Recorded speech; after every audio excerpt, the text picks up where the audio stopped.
In this video, I'm going to show you how people are evolving on another planet and moving beyond duality. This will give you a glimpse of a way out of our current situation on this planet.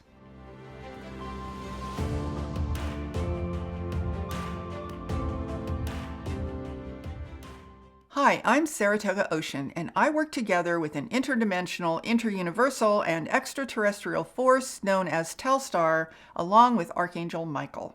One of the problems that we have here on Earth is that we have nothing to collectively compare ourselves to except for more of the same. In this video, I'm going to share some things with you about how humans are evolving on another planet that is different from ours. Before I start, there are a few things that I need to explain to you all about telstar, Archangel Michael, and the work that we are doing together. As you know, if you've been following me, I am a walk-in. If you want to know my story in that regard, I'll put a link to a 3-part video series that I did to explain all of this down below. Telstar, which is the name given to the beings that I work with, is part of a much larger interuniversal consortium that we translate as the initials IUCCEP or IUCEP.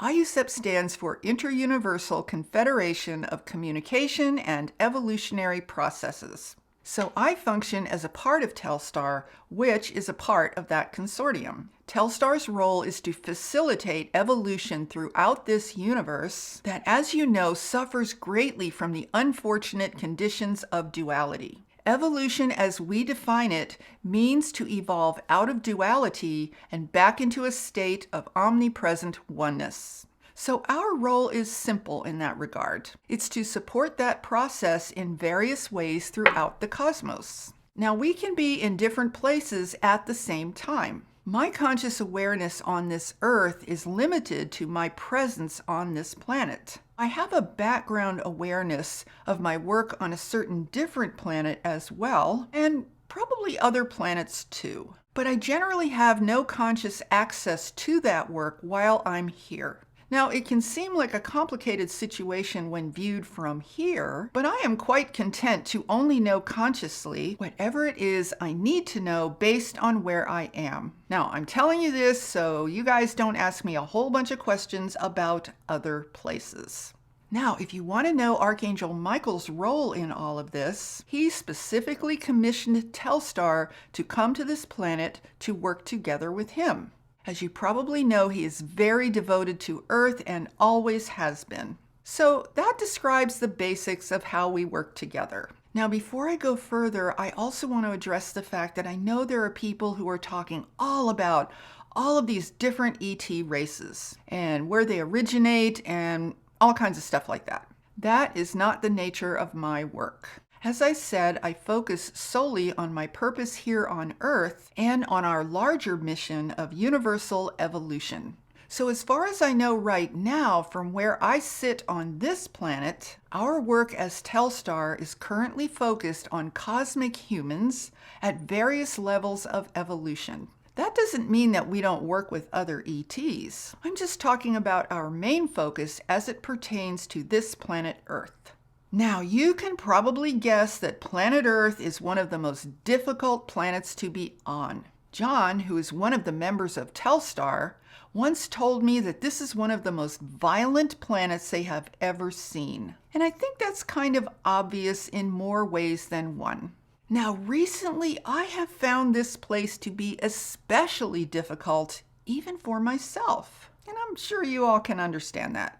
Then I became aware that there was a special energy coming from our work on another planet that was reaching my conscious awareness in order to support me here. And that was great, but then something else happened. An awareness of the people there began to open up to me. I was able to consciously see some things there that had previously been unconscious to my awareness. I was being shown certain things about them in a limited fashion that I recognized could be very helpful for some people here to know about. Now, when I say some people, I mean people who are sincere and serious about their own evolution. I felt really strongly to share some of this with you guys, but I asked Archangel Michael if it was okay because I also know that it's a very sensitive situation. He told me that not only was it okay, but it was also imperative that I share it, which is why I was obviously made conscious of it in the first place. Now, let me tell you that this is not for everyone. If you have a gazillion questions about the people on this other planet that you want me to answer, in the same way that you might be used to hearing other people talk about a ton of ET races, I will not be able to answer you. I ask that you have respect for these people and appreciate the fact that you are being given limited access to know something about them in the hopes that it will help you to understand the bigger picture of our own possibilities here on Earth. I think we should consider this a privilege that we are being given some bit of knowledge about real people who have been through a lot to get to where they are today. I suspect that Archangel Michael wanted me to share this with you because the chaos on this planet has become so extreme that it's becoming more and more difficult to find our way in this situation. But there is also a need to protect these other people and their planet from any energy projections coming from Earth. See, thoughts are things and they have power, which is why I ask for your respect. Now, I will not be able to tell you where they are in this universe because, as I said, we don't want any projections coming from Earth. We don't want to mix these energies for obvious reasons, right? But I can tell you that they are not in this dimension and they are not a part of this galaxy. So we'll just call this planet A. I can tell you exactly what you need to know about them to make the necessary points that are helpful to us at this time, and that is all. Anything beyond that is just food for curiosity, and I don't think they deserve to be seen in that way. They are very precious because of where they have come from and where they are now. So we definitely want to protect their process and keep it very pure. And I'm sure we would want the exact same thing for ourselves. The whole idea is for us to get a glimpse of something beyond what we know here that's related to our potential for evolution. So if this resonates for you, that's great, and if it doesn't, just let it go. Let me start by saying that they don't have an AI problem there. AI can't reach them because they have gone way beyond the ways of thinking that would make them susceptible to this vampiric energy. They do have new advanced technology that is being developed very slowly to ensure that it is in harmony with their evolutionary goals and with nature. But it's not artificial, it's natural. The main thing is that they completely understand that they are evolving out of duality. They are not as out of control and as confused as we are here. They recognize the ego and have shifted their center of consciousness to their hearts. Their main effort is to stay in that heart center and to strengthen it. And they have a much smaller population than Earth because they don't randomly reproduce. They don't place such an emphasis on sexualizing their society. Instead, their emphasis is on developing the feminine and masculine principles of creation. See, they are just far more in control of themselves than we are here. Now, where they are is not 5D. 5D is a concept that we have here that I don't think is doing us a whole lot of good because look where we are now. As I've said before, we do not know as much as we like to think we know about how this universe works. Now, they also do not have war and violence on this planet. The thing that is different is that they have evolved into a shared level of consciousness. And this is very different from here. Here, we are much more tribal in nature. We willingly separate ourselves into groups with conflicting mental beliefs and paradigms that each group refers to as the truth, and which are fed to us from outside sources of control. We are easily manipulated by these outside forces to fight with each other over whose truth is the real truth. This is all designed to drive us away from our hearts and into the ego. One thing you should know about the ego: it thrives on negative energy. It thrives on conflict in all its forms. So as long as we can be driven to stay in our egos, we can be made to stay in a low vibrational, disempowered state. See, the ego likes to think that it knows everything about how the universe works because it wants to control everything. The ego is never satisfied with not knowing something. If it doesn't know something, it will just make it up or borrow it from someone else. Now, I've told you that the people on this other planet are mostly centered in their hearts. Therefore, they are quite content to know what they currently need to know without thinking they need to know everything there is to know. Which, by the way, our human brains are not even remotely capable of anyway. But the ego will never accept that. So the people on this other planet know this and don't waste their energy trying to feed the demands of an out-of-control ego like we do here. And because they are mostly centered in their hearts, the ego for them is relatively quiet in this regard.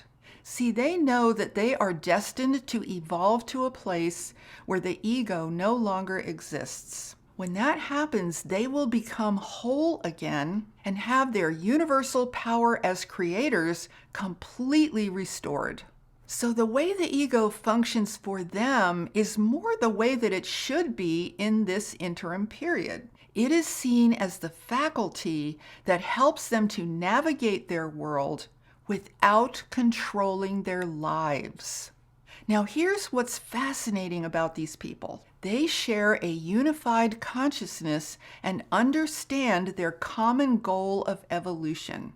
They have a much greater sense of knowing where they are headed in terms of the larger universe. So this is very different from what we know about in our part of the universe, where we see all kinds of factions and military operations that exist in conflict and often war with each other.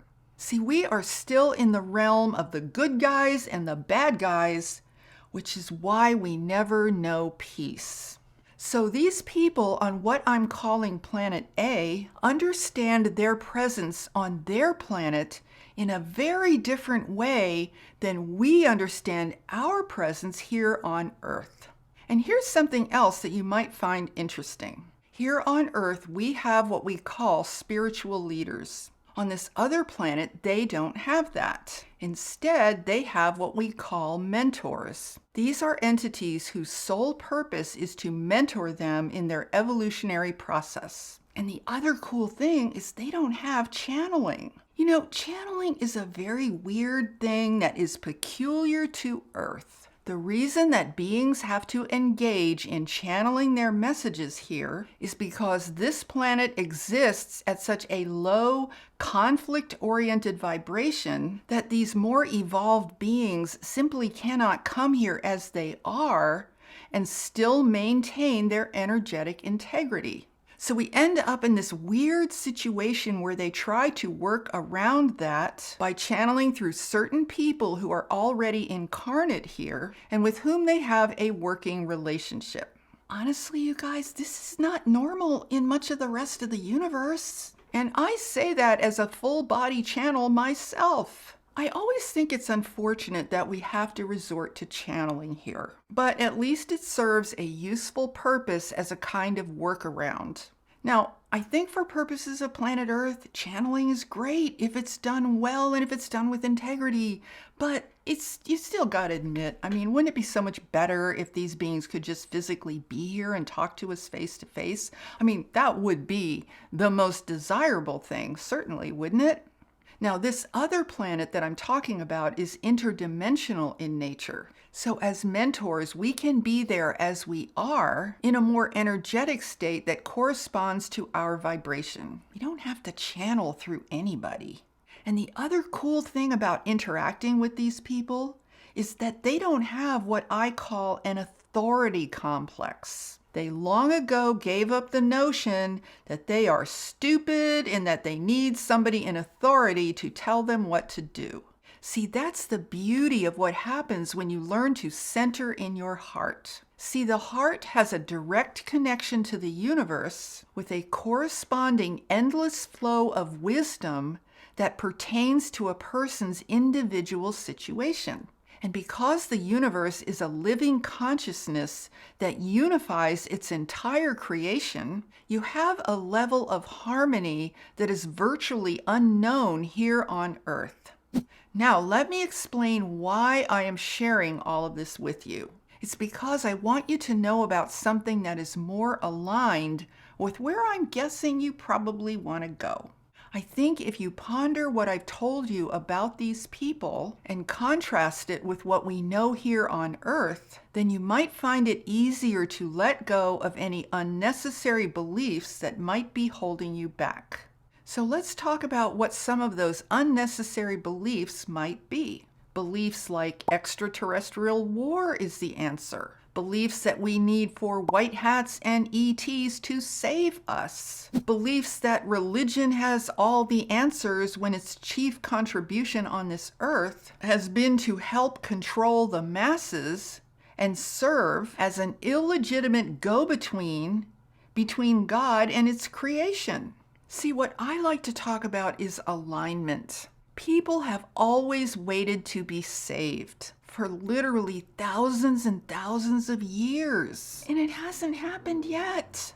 And now we are on the verge of being taken over by AI and all of its nefarious minions posing as governments. So I think it's long past time to think that some savior is going to swoop down and clean up this entire gargantuan mess. It's time to get a clue that that is not what we need, or it would have happened a long time ago. What we need is alignment. And that is something that we each can do in spite of these crazy controllers. But there's not a moment to waste in that process. What we need to do is to align with the living universe, with the real world of nature, and with the source of that creation. We can start that process by aligning with ourselves, by aligning with our hearts. So ask yourself this question: how much time do you spend every day getting to know yourself at a heart level? Do you recognize the absolute necessity of quiet time alone so you can do that? It is nearly impossible to connect with your heart at a deep level when you are trying to filter out the noise of other people and of the ever-present screens in our lives. You need that quiet time alone to assess and reassess your soul, to learn to better listen to yourself and to your intuition. Now, the ego will make all kinds of excuses about why you can't do that. Usually it involves not having enough time. Or the ego will tell you that you're too selfish and lazy to be spending quiet time alone. Or you're too tired. Maybe it's because it has you up half the night on a screen scrolling through social media. Maybe that's why you're tired. But what this is really likely about is how you prioritize your time. If you view this very important time alone as an unnecessary luxury, then it's going to stay at the bottom of your list. But I can assure you that the people on the planet that I described did not get to where they are by ignoring themselves and their inner being. They did not get to where they are by telling themselves that their hearts were not all that important. At some point in their journey through this cosmos, they learned to recognize that their inner connection to the universe is as vital to them as their own breath. More vital, in fact. Now, let me tell you something about AI. AI wants to take the place of your natural connection to the universe. Instead of the universe supporting you as the creator that you are, AI wants to do the opposite. It doesn't want to support you, it wants to control you. So if we do not individually strengthen our connection to our hearts and to the universe, then we become extremely vulnerable to this AI taking the place of that natural connection. This is why I always say that it's so important to be proactive and not wait around. What the controllers are actively trying to do right now is to break our connection to ourselves and to the universe. They want to break us as human beings. So we cannot afford to view ourselves as victims. That perspective is guaranteed to weaken us and make us even more susceptible to this takeover. Now, many people, unfortunately, are broken already. I think we can see that if we just look around. It's not that it's hopeless. It's just that they have allowed things to go too far,